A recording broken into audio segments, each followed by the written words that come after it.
Thanks everyone for coming. Yep. So this is a talk partially based on some psychological research I've been doing. I guess to introduce the broad premise of the talk, on-call tends to split our industry in two. There are those who hate doing it and those who actually like hating doing it. Anyone disagree? More seriously, incident response is indeed one of the key responsibilities of SRE, but it's pretty difficult to find people who like it in a sustainable way.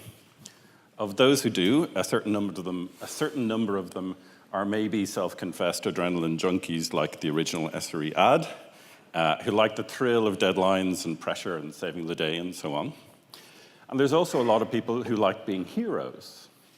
So good on them for the community spirit and the skill and the volunteerism it shows. However, if your organization is essentially based on gluing together a series of acts of heroism, this is not a sustainable response to the challenges of running production services, I would argue. It's not a system, right? It's not something you can practice for or hope to improve in a meaningful way, or basically do anything other than react. And so a series of acts of heroism eventually meets an end of level body that can't be conquered by your heart being pure. And so few of us have pure hearts these days. So there is an ambiguity, I think, in our reaction to on-call at the heart of our profession.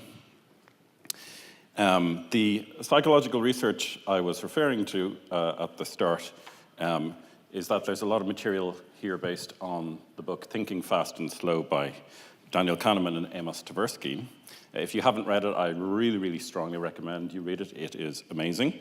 It will absolutely change your mind about how human beings operate. Consequently, this talk will probably recap some material you already know, but I promise there will be other newer material later. Okay, so let me change tack a little bit. Okay, does that look like an optical illusion on your screen? I mean, to your eyes? Okay, so that's, to me, that seems to be waving, and apparently the reason for this is that the illusion is structured in such a way that certain of the neurons that match will say green or dots, edges in particular places on the screen are also triggering optical circuitry that recognizes movement. Okay, so for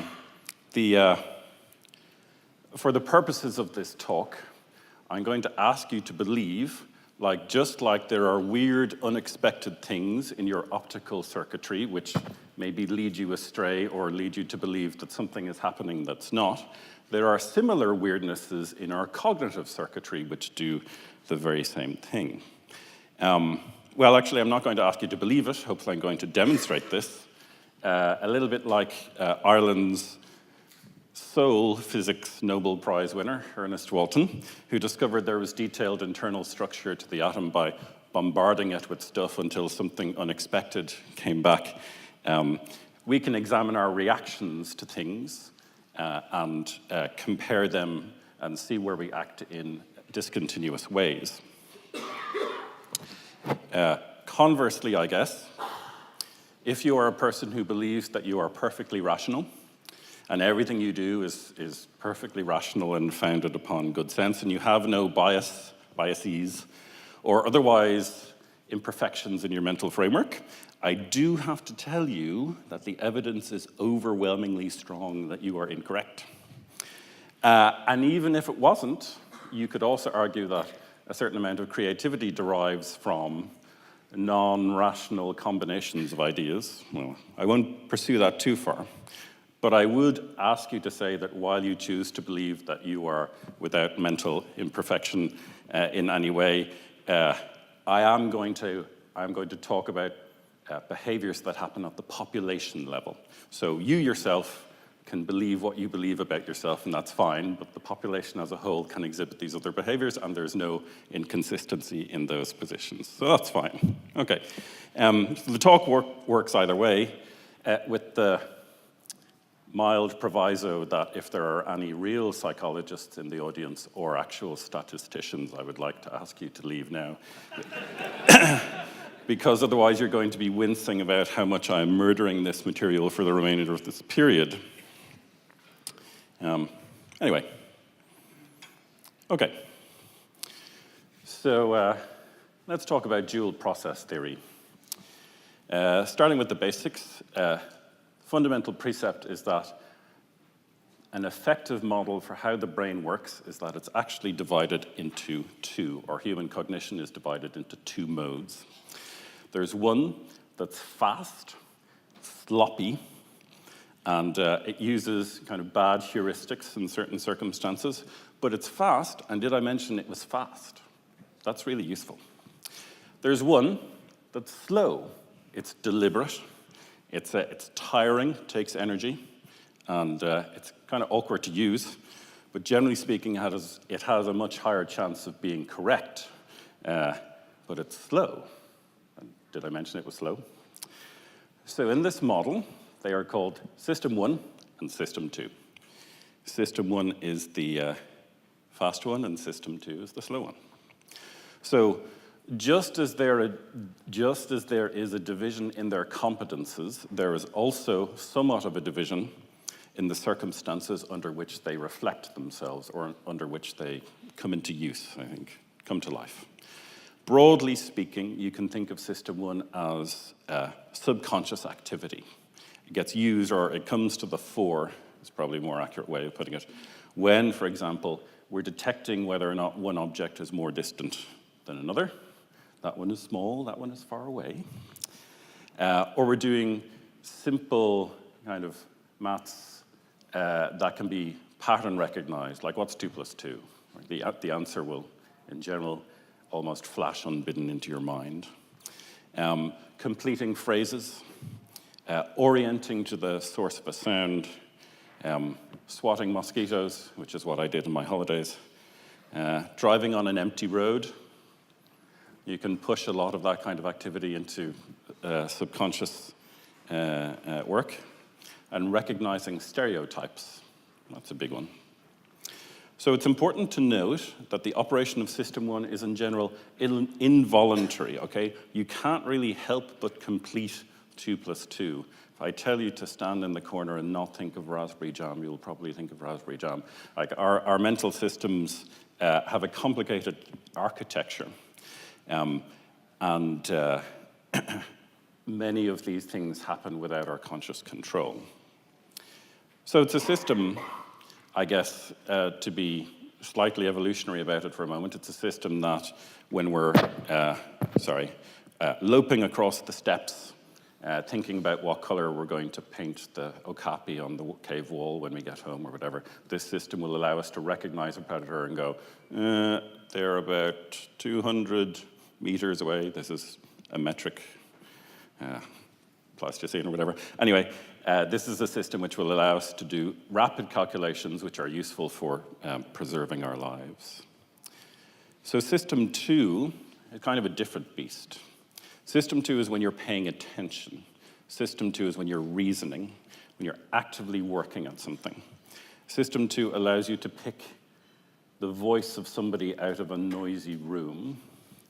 System 2 will allow you to get your tax form done. That is, of course, if there's nothing more appealing on television. System 2 will allow you to search your memory, retrieve stuff from memory, for example, a surprising sound. System 2 will help you reflect on how you're acting in a social situation. A lot of stuff. Usually, however, there's only one thing that System 2 will allow you to do at a time. For example, most people cannot make an against traffic turn while also calculating 19 times 168. If you can, let me know, we're hiring. Focusing intently on something effectively and getting it done does make you blind to certain other stimuli, even those that would normally attract attention. I presume a number of people here have also seen the famous video where a number of people are playing basketball and you're asked to track where the ball is, and then a dancing gorilla goes around in the background, and most people don't see the gorilla. This is because system 2 is occupied with a cognitive task, and system 1 is kind of drowned out. So broadly speaking, situations with stress and situations where mental effort is continually required are situations where system 1 behavior is more likely to happen because it's cheaper. It's not more correct, but it is cheaper. So let's frame this in the context of on-call for a moment.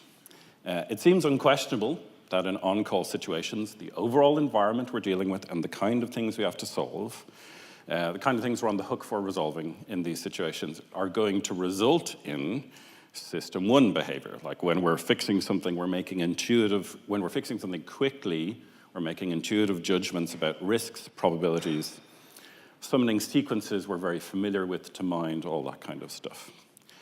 The strange thing is that actually, if you think about it, you probably want system 2 behavior for on-call, or at least it involves system 2 behavior as well.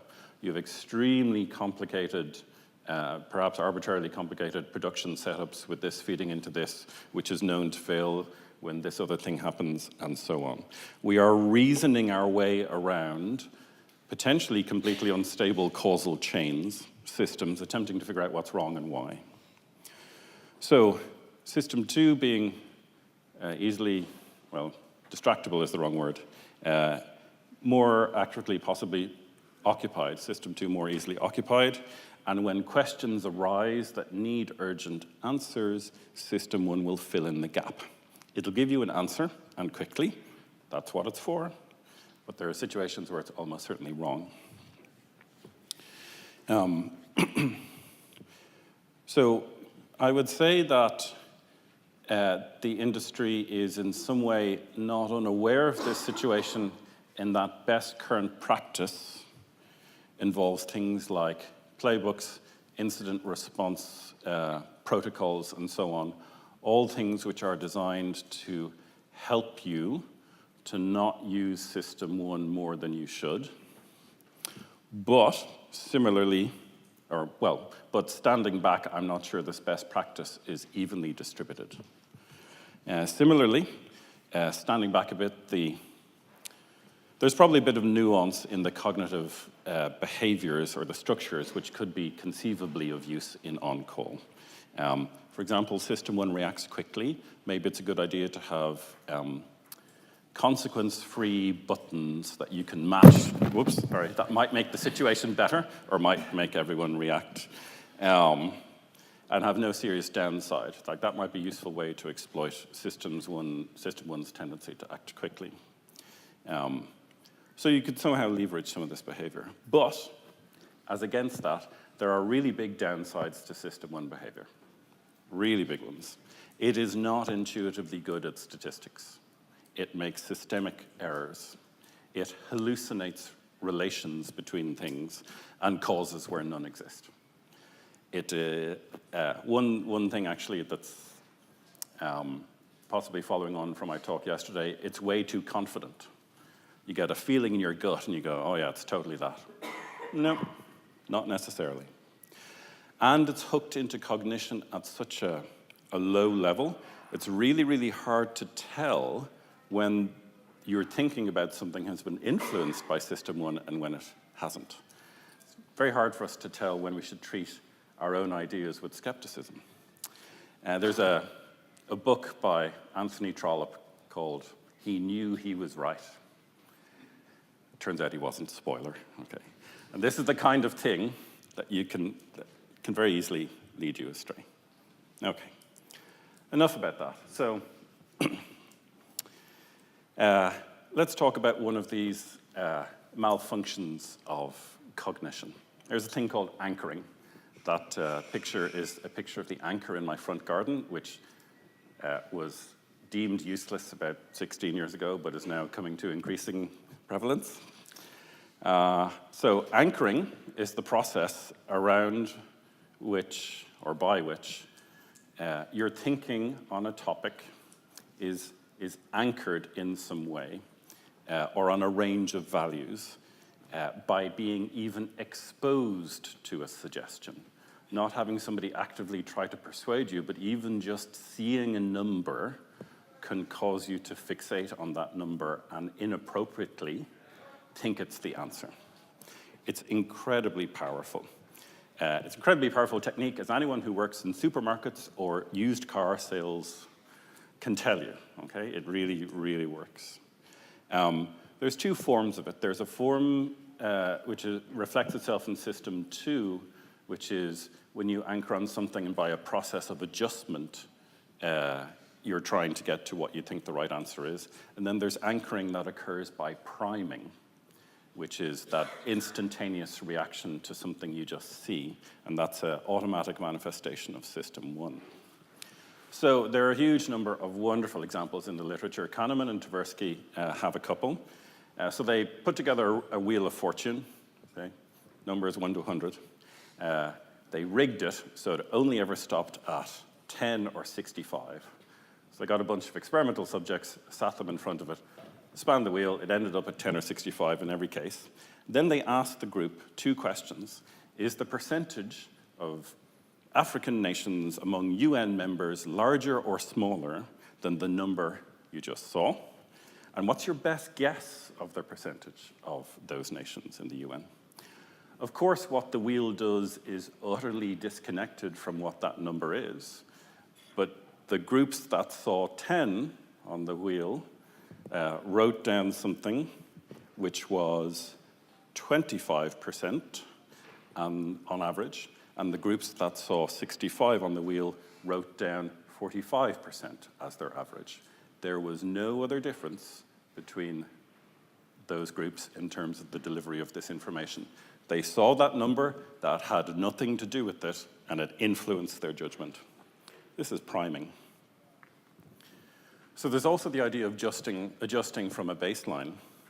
They also discover that when you take a sheet of paper and you're asked to draw a line which is 2.5 inches long, you start at the bottom and you draw up. If you do that, the line tends to be shorter than if you turn the page and start at the top and draw all the way down until you're leaving a gap of 2.5. And the reason being, a subtle point, I guess, that there's obviously some uncertainty in how the length should be, but you stop near the bottom of the region of uncertainty when you start from the bottom of the page, and near the top of the region when you start from the top of the page. So similar arguments apply when you're asked things like, what's the boiling point of water on top of Mount Everest or something? You know that the normal boiling point is 100 Celsius, so you have to adjust it in some way, and the question is, how much to adjust it by? So adjustment also takes effort, or system 2 adjustment takes effort. You adjust less when you're tired, when you're drunk, on call and drunk, not good. When you're trying to remember lots of other stuff, or when your mental resources are otherwise depleted. So actually, this is a meaningful effect. And amazingly, despite this being really, really strongly reproducible and the basis for many business models in the real world, people still don't think it affects them. There's a great story that I like, which I had to look at the original paper for. But for example, an experiment took a group of real estate agents to price a house on the market. So they went to see the house, showed them a booklet. The booklet had a list price, different list price for half the group than for the other half. And anyone want to guess what happened?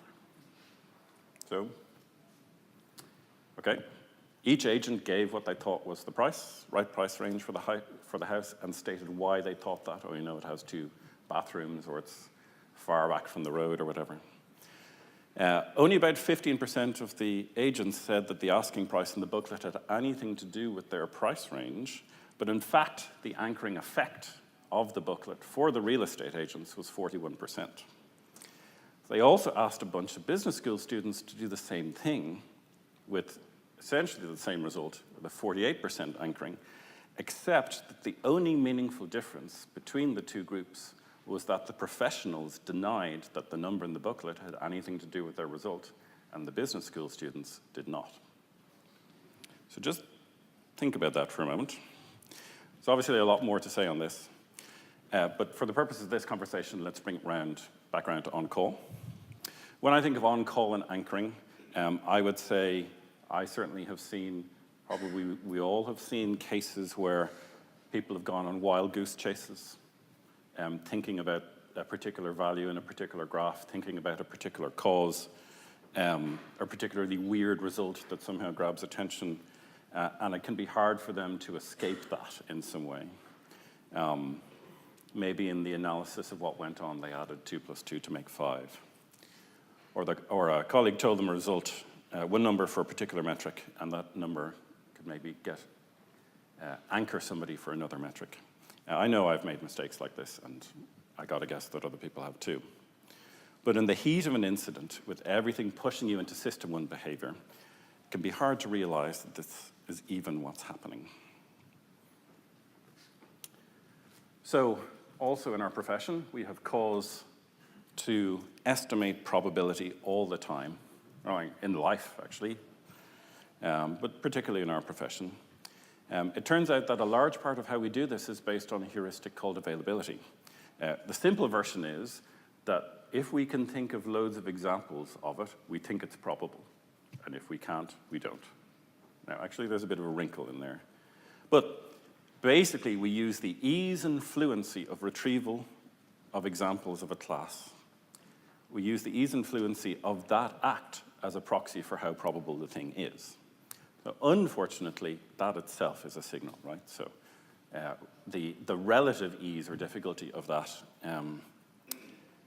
is a signal itself rather than the actual absolute effort, leading to weird outcomes where if you ask groups to name 12 instances of when they were assertive and other groups to name, 5 or 6 instances of where they were assertive, the struggling required to get to the last 3 or 4 from the group that have been asked to do 12 leads them to believe that they are less assertive than the group that was asked to come up with 6, despite finding twice as many examples. So this was a group of German psychologists led by Norbert Schwarz. So there's another way this is clear on a day-to-day basis when we are caused to estimate, for example, the chances of dying from a shark attack. Okay, so the media often publishes vivid stories for all kinds of business model reasons, I guess. Usually about truly unfortunate, low probability happenings such as shark attacks. For various reasons, this promotes them to being more available in our mind than other things. And so when we come to estimate death probabilities, Wikipedia, for example, claims that you are slightly more likely to be killed by falling airplane parts than a shark attack, which I'm not sure about. I have heard of both falling airplane parts and shark attacks in the media, but I'm not sure what ratio. But it seems clear that tripping and falling, being killed by falling coconuts, or even being stabbed by an icicle are apparently all more probable than shark attacks in the US, which has a mortality rate of approximately 1 every 2 years. Well, humans are weird. I mean, we knew that. But another example of this is when you ask people to do the same experiment, which is asking people to name 6 instances of when they were assertive, say, while they are frowning, the very act of frowning, which normally accompanies deep cognitive effort, and indeed binds with that on a very deep level, causes that group to have more difficulty retrieving examples of when they were assertive than if they've been asked to smile. You can play fun games with this kind of thing, actually, if you're so inclined, and that you can get people to believe that they use their bicycles less often than after recalling many instances rather than few instances. You can get them to be less confident in a choice when they're asked to produce more rationales for it. Does that ever happen in on-call? Are less confident that an event was avoidable after listing more reasons why it could have been avoided, and are less impressed by, for example, a car or a computer or something after listing more of its advantages. So again, to bring this to relevance to on-call, the act of using availability as a proxy for probability has a number of difficulties. I know that after talking over plausible scenarios with my team and searching my mind for examples and so on, I've discarded theories that later turned out to be true. Maybe you have too. Every post-mortem that we do probably has an implicit, possibly even explicit question of how avoidable it was. And it turns out that listing more ways in that post-mortem that it could have been avoided makes it intuitively less likely that we will think that it could have been.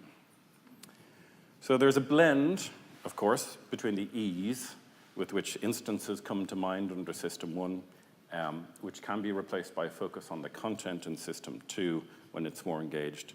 There are various factors that can push people into more System 1 thinking about this rather than System 2. For example, they're doing something else at the same time, when they're in a good mood, because they just thought of a happy episode. If they are knowledgeable novices on the topic of a task, in contrast to true experts, and when they score high in faith and intuition. Fairly clear, I guess. So another cognitive discontinuity, also known as the conjunction fallacy, is a thing called the Linda problem, which is where our brains seem to get misled by specificity or representativeness, detail. So Kahneman and Tversky defined representativeness as the degree to which an event is similar in essential characteristics to some kind of parent population, and it also reflects the process or the features of the process by which it's generated. So when people rely on representativeness to make judgments, they're basically quite likely to judge wrongly, because the fact that something is more representative doesn't necessarily make it more likely.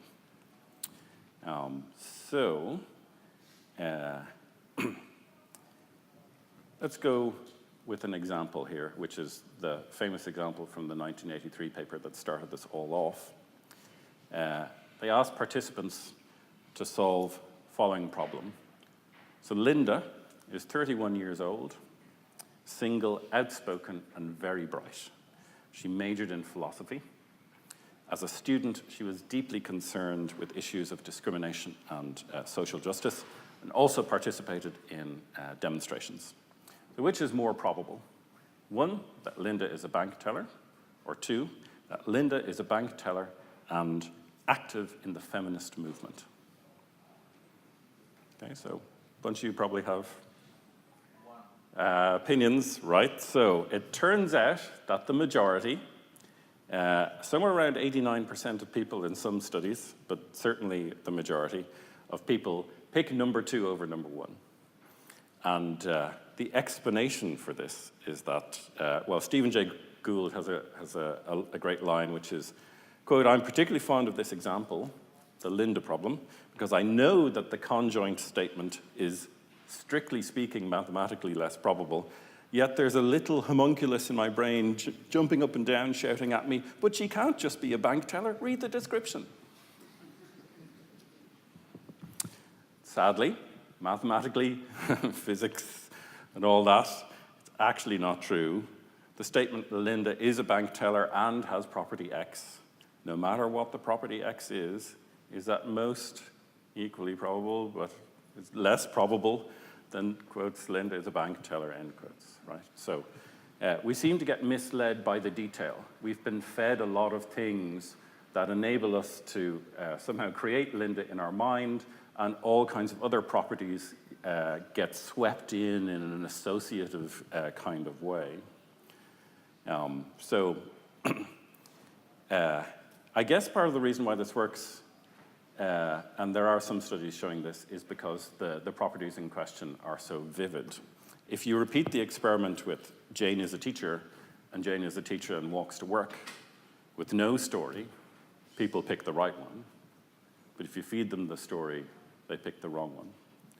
So basically, this is because system one is doing the job of evaluating plausibility and coherence, and in the second case, there's nothing to work with, there's no story. Or to put it another way, in the absence of a competing intuition, logic will prevail, but the hard thing is avoiding the intuition. This result has been controversial for many decades, so it is unquestionably true, though. So, questions of risk assessment and estimation of probability and so on are central to our profession, certainly central to on-call. It is a pity, then, that humans are in general so bad at it, or more accurately, that they have such discontinuities around it. What do I mean? Part of that depends on what kind of model you have for how people think, of course. So let's talk about that a little bit. So, up here on this table, we have a number of different probabilities of you getting $1 million. Previously, Bernoulli's utility theory just stated that the unit change, the unit chance of you having a gain was all that mattered with respect to human beings' decision-making about utility in general. So in this case, rows A, B, C, and D are all equally positive under that theory.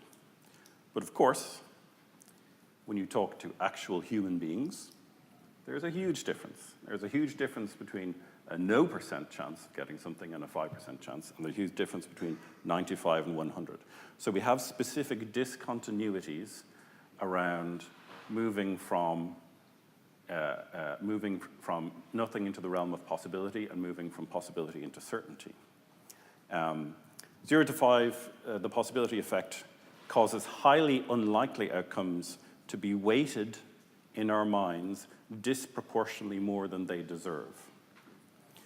So that's why the lottery works, okay? The improvement from 95% to 100% is also another quantitative change, the certainty effect. Outcomes that are almost certain are given less weighting than they should be, than their probability justifies.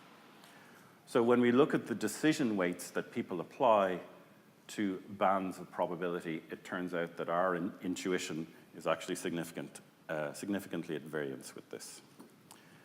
So Kahneman and Tversky abandoned raw utility theory and came up with a thing called prospect theory, which reflects the fact that people are not perfectly rational choosers correctly.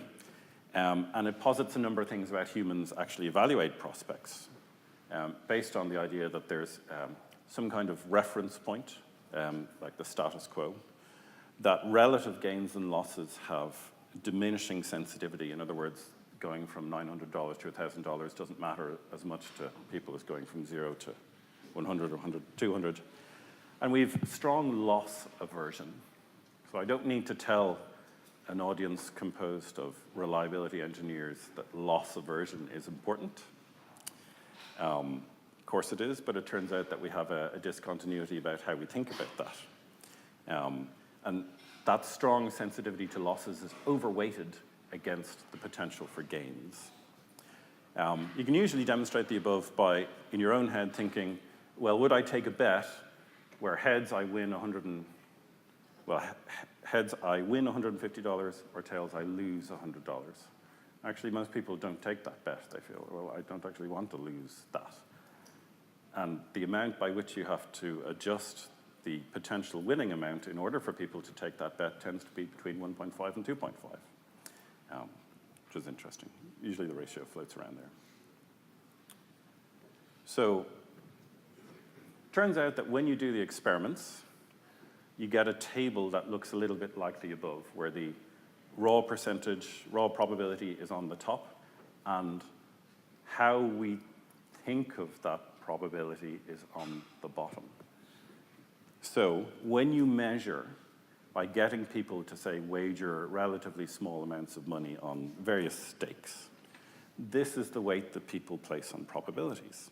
So you have a curve that overweights improbable events, like a 1% chance of something happening. In our intuition is much more like a 5%. Oh, that could actually happen. Right? That's 1 in 20.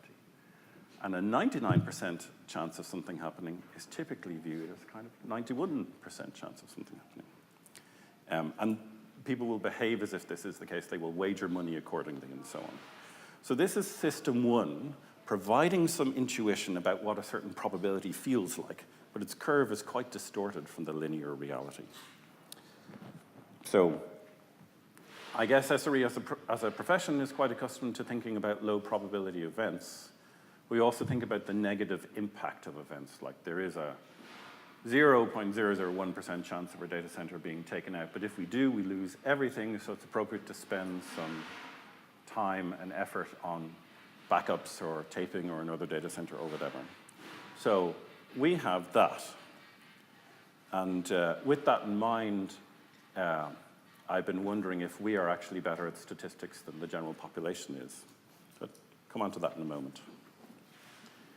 Coming back to prospect theory and discontinuities in our thinking, this is the table, central table of prospect theory, really. Basically, theory runs, people attach values to gains and losses rather than to absolute amounts of wealth.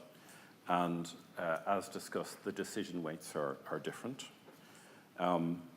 The top row in each cell shows the scenario that's going to happen. The row underneath that is the mathematical calculation. The row under that is the description of how you're feeling, and then I think the row under that is basically what ends up happening or what would happen in a legal case or something like that. So it turns out that generally speaking, for high probability certainty effects, humans are usually risk averse for gains. In other words, they won't take a risk, they'll kind of consolidate. And risk seeking for avoiding losses when those are high probability. And conversely, for the other side, which is low probability gains, we will be risk seeking because we'll try and maximize what we gain, even if that's not the right thing to do, or risk averse for losses when there's a low probability of it. We will accept an unfavorable settlement in various ways. Okay, so in theory, there's no difference between theory and practice. In practice, there is. So I've shown you a bunch of things. I've hand-waved some, whether or not this is actually relevant to people's lives. In our working lives, okay, we're all smart people. We surely wouldn't suffer from any of those effects, right? Well, here's where I have to admit I haven't been telling the whole truth, because a while back I distributed a survey. Anyone in the audience took that survey? Stick your hand up. Oh, a few people. Okay, that's good. So I called it a survey on SRE attitudes to on-call or some such, but in fact it wasn't that at all. In fact, it was a survey which was designed to see if SREs manifested these behaviors that I've just been talking about. The quirks, the cognitive quirks. In particular, I was interested if there was, in fact, any evidence for the proposition that we are better at statistics than, say, some background rate of the general population or different from the norm, especially in skills of probability estimation, risk assessment, accurate decision-making under time pressure, and so on. Over 200 of us took the survey, and here are the results. But I do have to say, as I said in the beginning, there is a large question mark over these results, and if there is anyone with actual relevant expertise in the audience who knows this, please come and talk to me, because I'm sure there's a paper here somewhere. Anyway, even if there isn't, it's still interesting. So, some details of the questionnaire. We can go into them later afterwards if you want. Here's the flow of the questionnaire. The basic idea I had for the survey design was that I wanted to see if SREs taking a survey could somehow be caused to perform a task that's quite like on-call and evidence anchoring. So it's kind of difficult to establish this in real life without kind of excessive oversight. Okay, I'll go and sit at your desk and kind of record everything you say in order to figure out if you're going down a blind alley or not. So I hit on the idea of showing you a graph with a time limit and asking you some question about the graph and trying to anchor you on kind of metadata provided. So the graph parsing is kind of 90% of what we do anyway, right, in our lives. Very common operation. And time limited mirrors the stress of the on-call situation. So you've got a time limit to answer the question that pushes you into system one kind of immediately. Anyway, it's useful from the point of view of seeing whether or not I could get that behavior to emerge. So I also randomly showed you the anchored version and the non-anchored version. More detail in a slide or two. We asked risk-oriented questions, talked about availability, and so on. Anyway, so generally speaking, mostly SREs answered it, with a significant bump of software engineers with perhaps accidental production responsibilities, which is interesting. So the first question was a baseline statistics question, which is basically you can win a prize by choosing to draw a marble by one of two urns. Okay, so one of them is, it's not a particularly sophisticated question. 10 marbles, one of which is colored red, is like 100 marbles, 10 of which are colored red, which is 10% chance of success. And 100 marbles, 8 of which are colored red, it's just an 8% chance, and so on. So urn A is kind of universally better, but not very many people picked urn B. So we're already doing better than 30 to 40% of students who are recorded as getting this wrong. Okay, that's good. There's some evidence that our understanding is a bit more sophisticated. So this is another interesting one. Do you prefer a 61% chance to win 520K or a 63% chance to win 500K?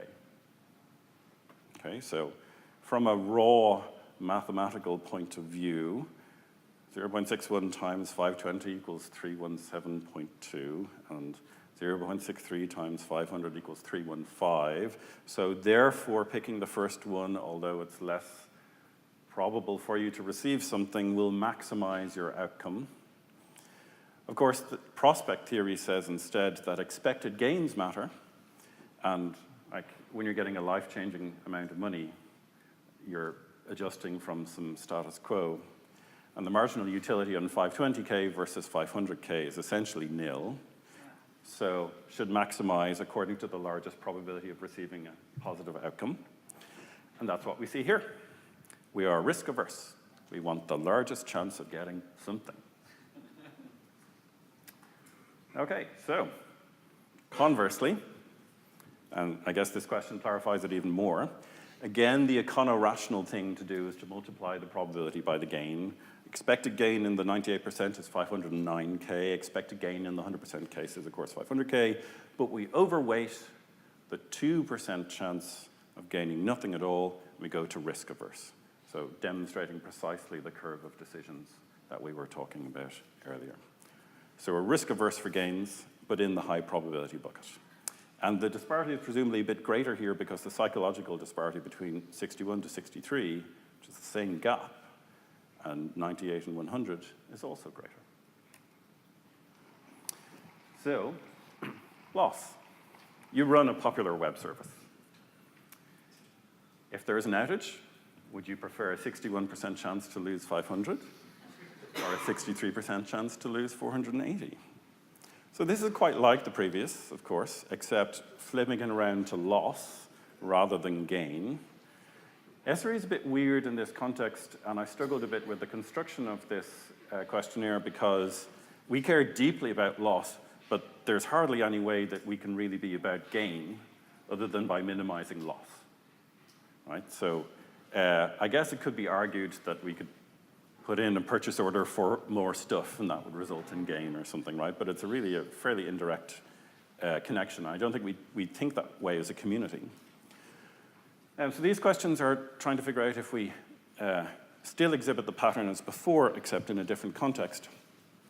So interestingly, this is much more evenly distributed, 60-40.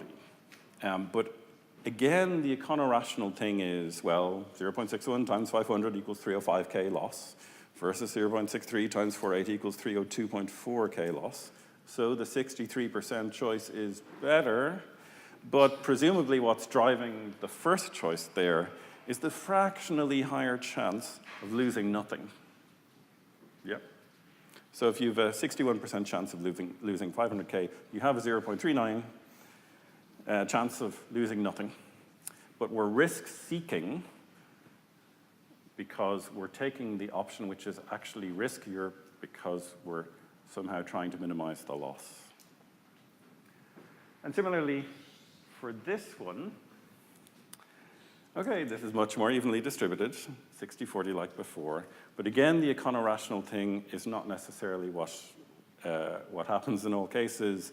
0.98 times 20K is 19.6K versus a sure loss of 18K. So actually, the sure loss of a smaller amount is better.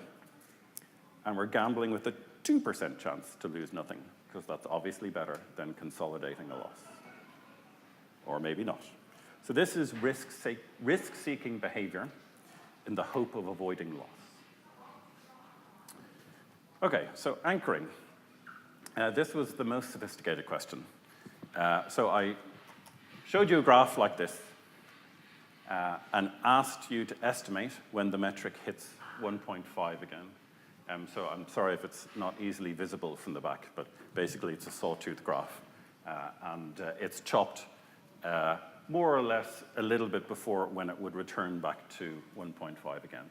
So the most plausible answer, I do agree that the graph could go in all kinds of directions, and that's fine, but the most plausible answer is that since 5:30, and that's when it dips down to 1.5 there, it rises for approximately an hour and then drops shortly after the half-hour gap. So that's 5:30, 6:30, 6:30, 7:30, 7:30, 8:30, and so on. So it's the kind of thing that's kind of easy to see after the fact. It's not so easy to see when you come up against a question and it says you have 45 seconds to comply, or whatever the wording was. In fact, this is the wording. Well, it's the wording for half of them. We divided the cohort in two. And one group, we said, so you're in charge of this important logs processing system used by 900 to 1,000 people in your company. You'll be shown a graph for a small number of seconds and asked to estimate. This is a time-limited question. You will have 45 seconds to answer. And the other cohort saw exactly the same thing without the text about 900 to 1,000 and for 30 seconds instead.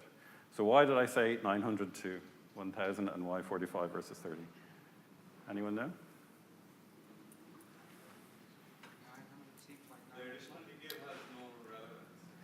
Yeah, so I'm trying to confuse you, right? I'm trying to mess stuff up. But 900 to 1,000 kind of looks like 9 o'clock to 10 o'clock. And I also put in values where you could be anchored on the seconds boundary, or sorry, the minutes boundary, as we'll come to see. So the 30-second cohort had an answer graph quite like this, where actually most people got it right. Fantastic. We're good at our job. But there's actually a bit of a bump at 0930. In fact, it's quite a bit larger than 9 and 10. That's interesting. The might be due to anchoring effects, I guess. The 45-second cohort had a distribution graph that looked like this, where, yes, most of us got it right. That's good.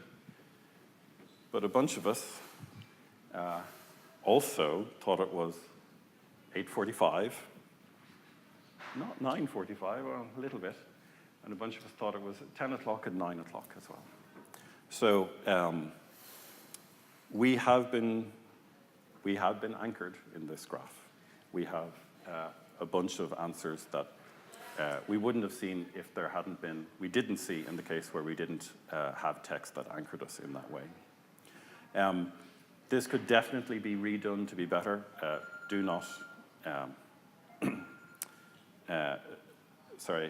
don't make the mistake of thinking that I think this is perfect or that it conclusively demonstrates anything, but it is, to my mind, very, very suggested that we see those peaks in that way. Anyway, So also asked some questions about outages. Definition of outage, always good. And we showed you some text anchoring you on 43 minutes or some text anchoring you on 107 minutes.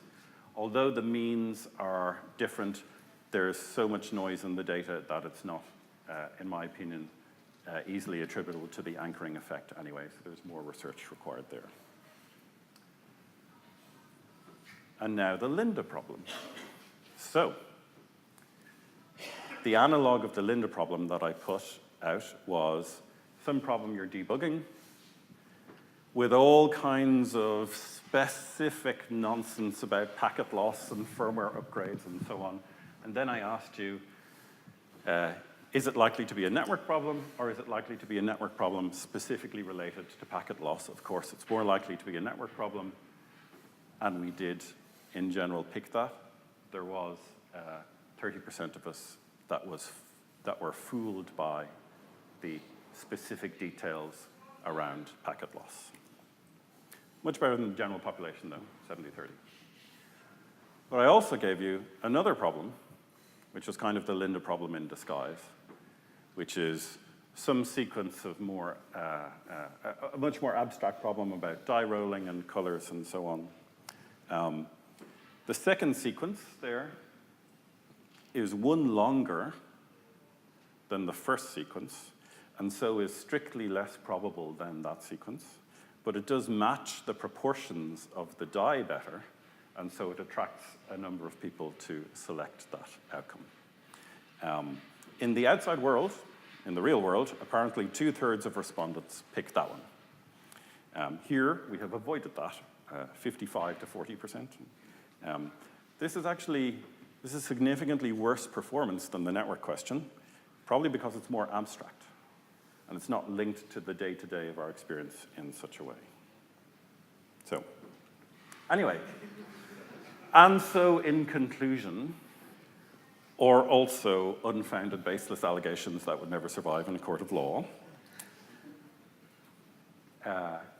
we are risk-averse with respect to loss and risk-seeking with respect to gains, which is quite unlike the standard prospect matrix theory. We do seem to have a better understanding of statistics intuitively than the population, although perhaps you could argue mostly in domains that we're familiar with. But that's good, because that's what we're on call for. We're not on call for two-colored dice. That's fine. We still do make mistakes, though. But we are vulnerable to anchoring.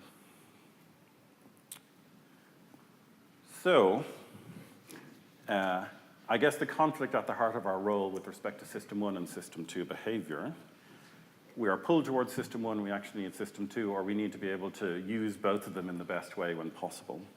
So we need a couple of techniques to help us to manage that, okay? So one that I alleged to, or alluded to earlier, just frowning, can help you actually to control the extent between which you slip between System 1 and System 2. Another way is to feel less powerful. What? What do you mean?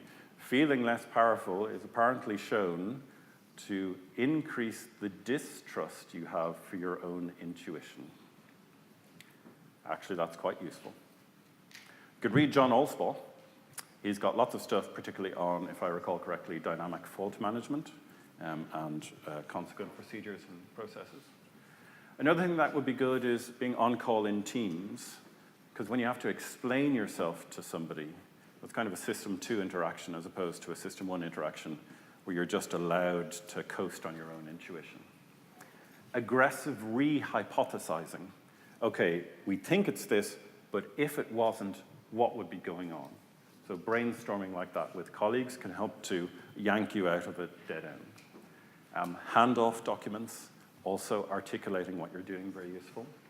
Incident command protocols, which take care of, for example, in the IMAG case, having a communications responder whose job it is to handle the System 1 style interrupts while you can get on with System 2 thinking. Limited shift duration, very, very useful, preventing tiredness from depleting your mental resources. do no harm buttons that might be useful. In Google, we have a thing called draining, which might do by default when problems happen. Different visualizations of the same thing, which will allow you to conceive of the problem from another angle. If you have an intuition about what's going on, how can you get System 2 to create a test for it? That would be useful as well. You can also anchor yourself on base rates of something happening before somebody anchors you or something anchors you on something else. For example, it's been shown that if you go into a conversation with a used car salesperson and you know the base rate of your car whenever they, the style of your car, whenever they try and argue you up or down or whatever, it makes it easier to resist that. And deciding on your risk policy beforehand is very good. But, okay, we've talked about bias, discovered that we do in fact have bias. Take a step back. So here's my larger question, which is, why are we on call at all, right? We've discovered that we have all of these cognitive problems with respect to analysis. This results in the on-call performance we see today. It's not necessarily bad as such, but why are we on call? And I think back to Douglas Hofstadter's book, Go to Leisure Back, where he talks about being able to jump out of the system that you're in. And ultimately, in my opinion, on-call is about people looking after a system, being able to jump out of that system and fix problems for the software that the software can't fix itself. Well, actually, given we have all of these problems with how people do on-call, they don't like to do on-call, and the only reason is because the software can't fix its problems itself. What we need to do is to get the software to fix its own problems.